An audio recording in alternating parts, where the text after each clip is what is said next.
आसंता काली पवित्र सुदशा व्रत। आज जानिबा एही सुदशा व्रत ओडिया घरे काहेकि स्त्री लोक माने पालन करती। सुदशा व्रत पछरे कौन पौराणिक कहानी रही, काहेकि एहा माँ लक्ष्मींकर अत्यंत प्रिय व्रत होइथाए।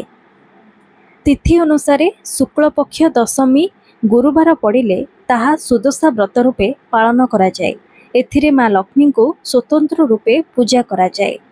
सुदशार अर्थ हेउछि भल समय, किंतु गाँ मानकरे संभवतः एही सुदशा व्रत सहित 10 संख्याटी संयोजित होई आसीछि। फलतः उपासना रे 10 पाखुड़ा पद्म, 10 वर्ण मुरुज, 10 मुखी दीप, 10 मुठी चाउल, 10 मेंचा कदली, 10 गोटी मंडा और लक्ष्मी प्रतीक रूपे लक्ष्मी 10 नाम जेपरिकी लक्ष्मी नारायणी, कमलिनी, श्री हरिप्रिया, पद्मालया, कमला, चंचला, विघ्नसेनी, सिंदूर दुलणी, दुर्गति, विष्णु पाटराणी रूपे पूजा करा जाए।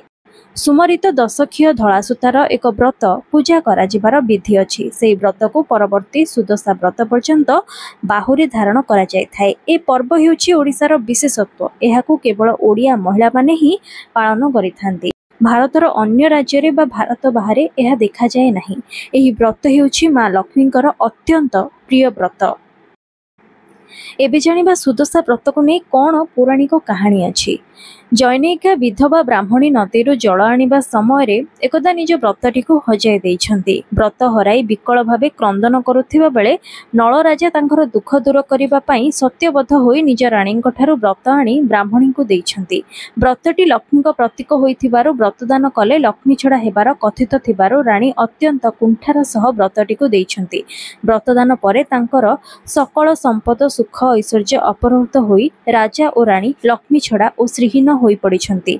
जावतीय दुख दुर्दशा भोग कला परे रानी पुनश्च यथाविधि सुदशा व्रत पालन करिबा परे सेमानंकर समस्त अपहृत सुख सौभाग्य पुणी थरे फेरी आसीछि। तेबे देवी लक्ष्मींकर पूजा दृष्टि सुदशा व्रत केते महत्वपूर्ण ताहार प्रमाण एही व्रतर विधिरु ही जणा पड़े। एहा महिला मानंकर व्रत। पद्म पुराण अनुसार यह एक जोगज व्रत, कारण शुक्ल दशमी गुरुवार रे पड़िले ही एही व्रत पालन करा जाए, नचेत करा जाई पारे नाही।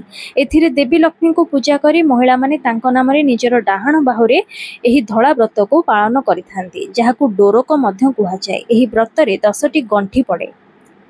बलराम दासंक लक्ष्मी पुराण अनुसार यह देवी लक्ष्मींकर अत्यंत प्रिय व्रत अटे।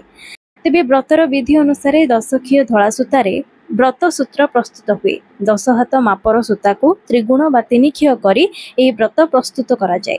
छेनापुर बा शुक्ल मुग और नड़िया पुर देई 10टी शुक्ल मंडा बा सिझा मंडा प्रस्तुत करी देवी लक्ष्मी को भोग दिया जाए। एही व्रतर एक गुरुत्वपूर्ण विधान हेउछि देवी लक्ष्मी नाम रे व्रत सूत्र रे पका जाउथिबा गंठी। प्रत्येकटी गंठी रे माँ लक्ष्मींकर जेपरि नाम रहिथिबो।